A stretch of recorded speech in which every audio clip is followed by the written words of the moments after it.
Tervetuloa laavulle!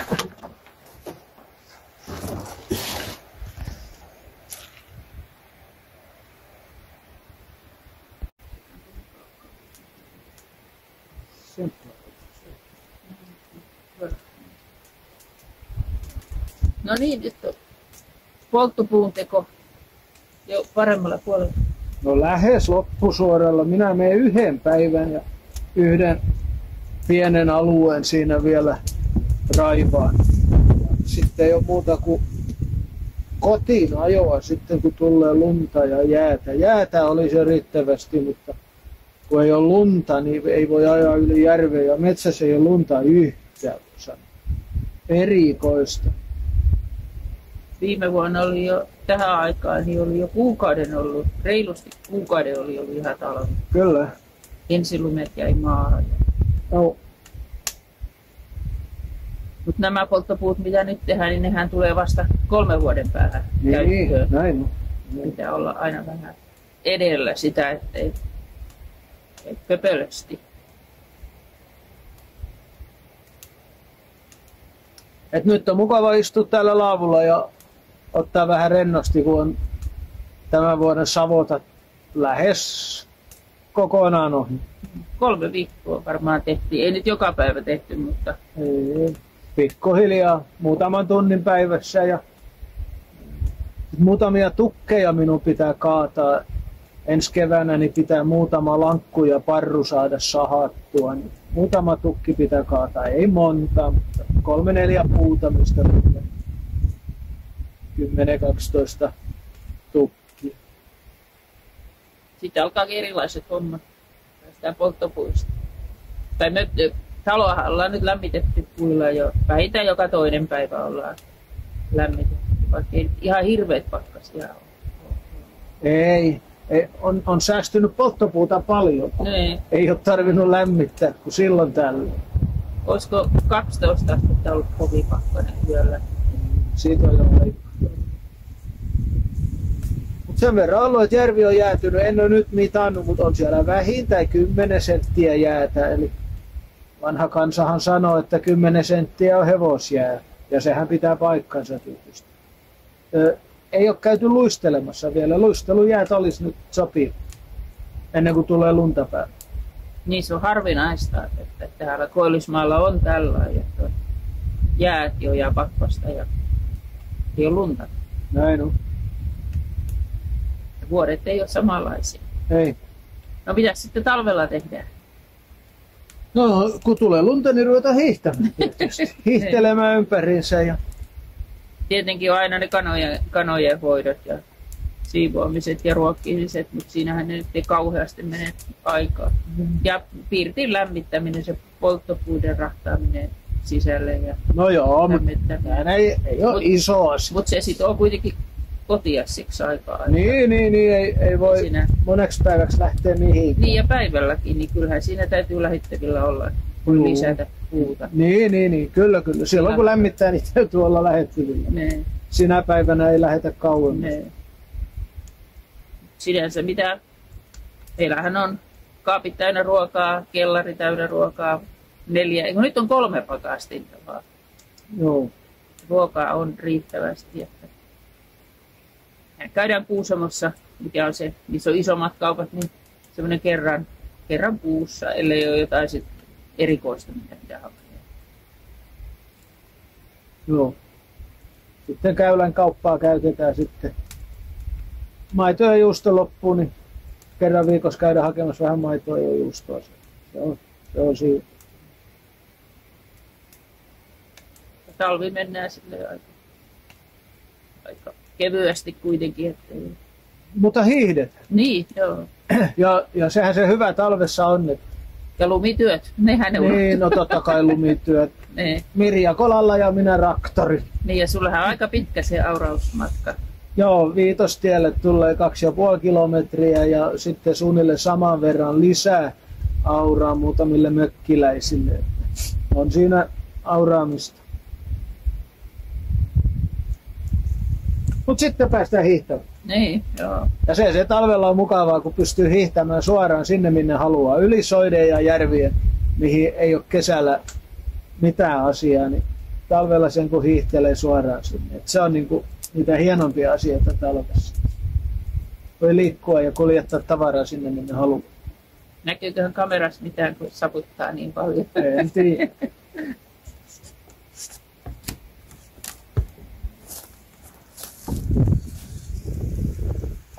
No niin, ja sit kuumat kaakaat. Onko terästetty? Ei, mun tietää. Se on minun laittamaan.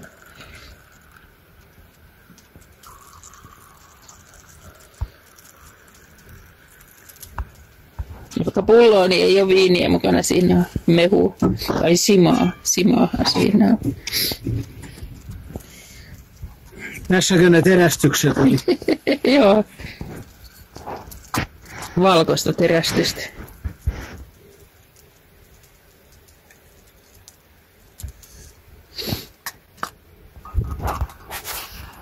Eli maito. Se olisi sinun. Oh. Ja muu.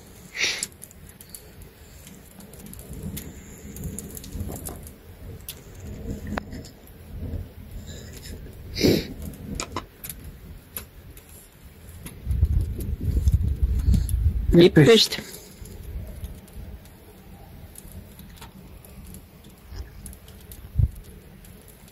Lämmittää mukava. Oh.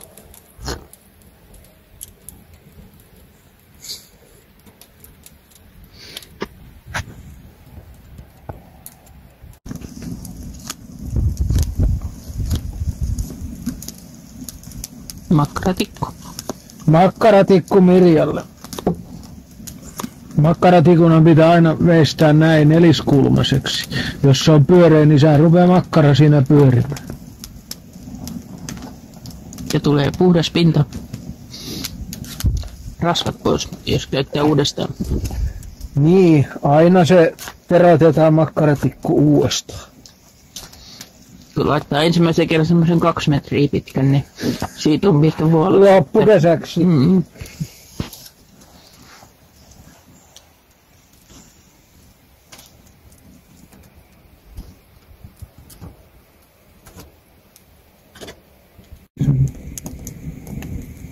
Nyt rupesi palaa. Niin, se ei palannut. Vähän lisäsi sinne risuja. Pikkukalikoita. Tulee metkä tuoksu noista koivun oksista. No, tuore koivu tuoksuu hyvää. Ei ne ihan tuoreita, mutta kuiva. Tämmöisen kiveen otin tuosta. Katsotaan, onko siellä jäätä. Olihan.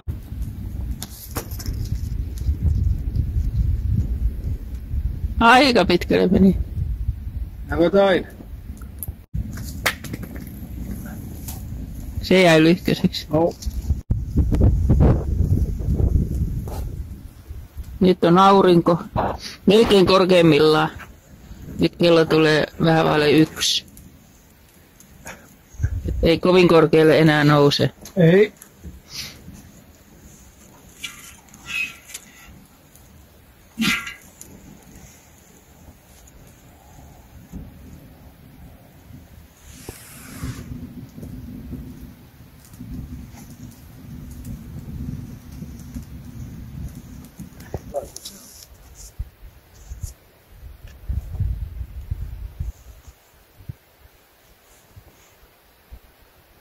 Kupua.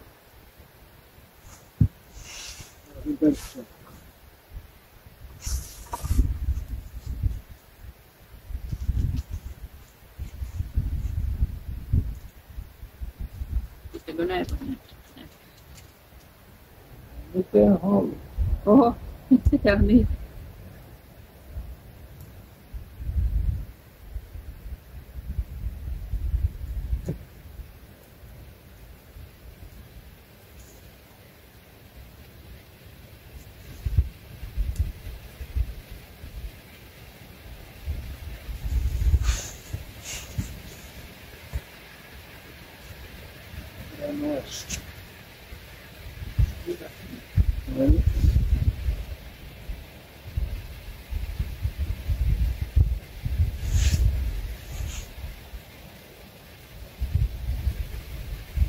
talvellahan me pidetään verkkoja myös sitten jään alla.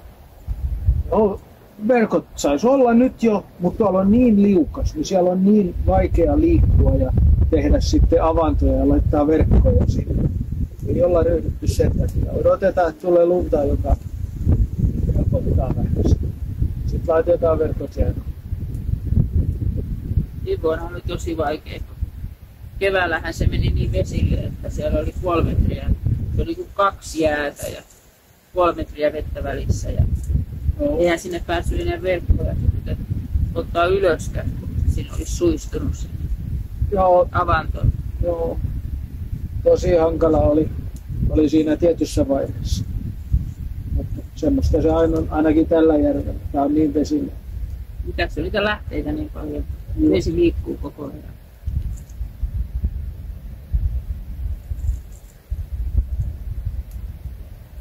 Sitten tulee kevätpuolelle ja alkaa esikasvatukset ja kasvipurkut valtaa kaikki pöydät ja tasot. Niin, sit se on taas viidakko meillä kotona. Vaikka on nyt myöhäistä, niin en ole niin aikaisin enää laittanut.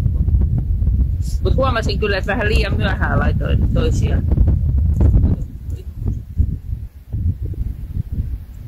Vähän tarkempi olla mihinkään. Ei laita kaikkia kerralla vaan. Ajoittain. Joo.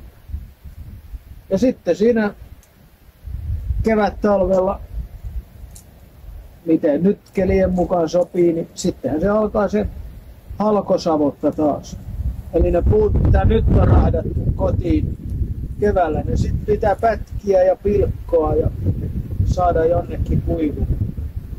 Tavoite oli, että ensi keväänä olisi kuljetin, että me saataisiin kuljettimella suoraan sisälle varastoon.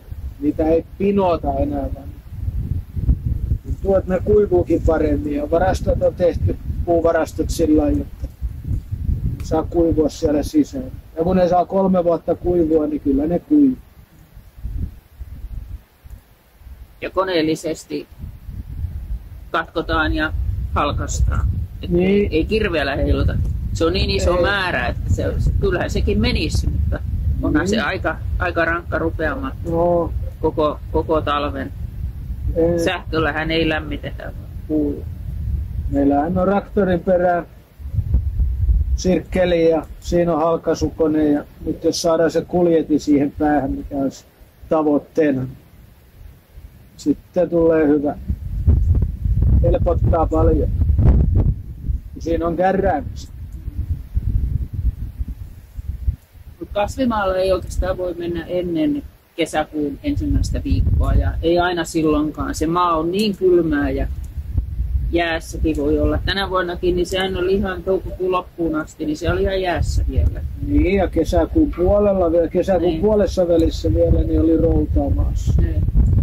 Sitten alkaa se kasvatuskausi ja sehän on tiivistä sitten. Siellä kuluu ainakin mun aika kokonaan. Niin, paitsi silloin kun jäät lähtee sitten siinä touko-kesäkuun vaihteessa, niin sittenhän pitää verkonlaskuun päästä heti saada tuoretta kalaa, siikaa ja ahven. Mutta sähän oot aina hoitanut melkein perunamaat. Niin kuin sun homma. Niin, tykkään perunasta, niin pitää huolehtia perunamaasta. Ja eikö se teidän suvussa sanottu, että se joku merimies Nordman aikoinaan tuonut perunoita Suomeen? Joo, niin se minun serkku väittää, että se on merimies Nordman tuonut perunan Suomeen joskus. En tiedä, onko siinä perää. Taisi varata. Tavallista.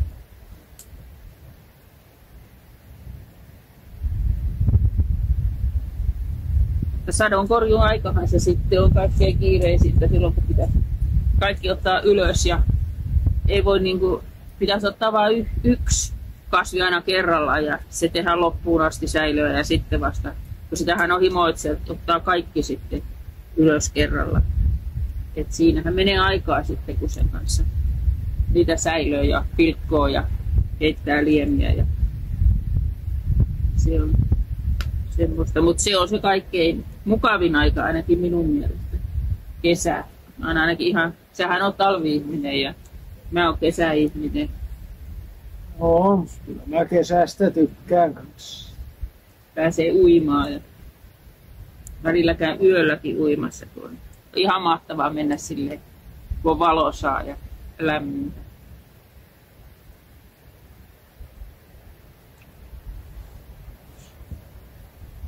Mut kesällä sitten on koitettu kalastaa myös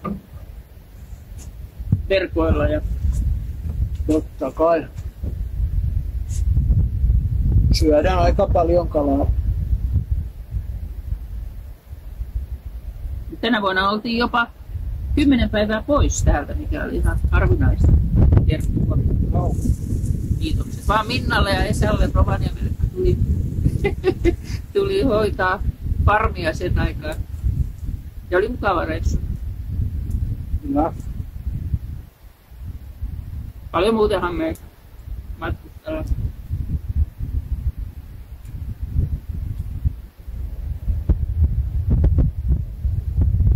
Ja sitten ollaankin jo taas syksyssä. Sadonkorjuut hoidettiin. Alkaa sitten taas tää uudestaan tää polttopuu. Näin se vuosikierto menee.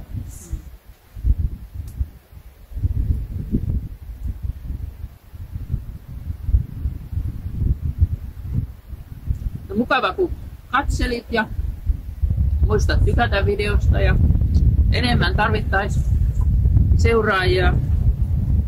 Suosittele kaverillesi ja muista tilaa.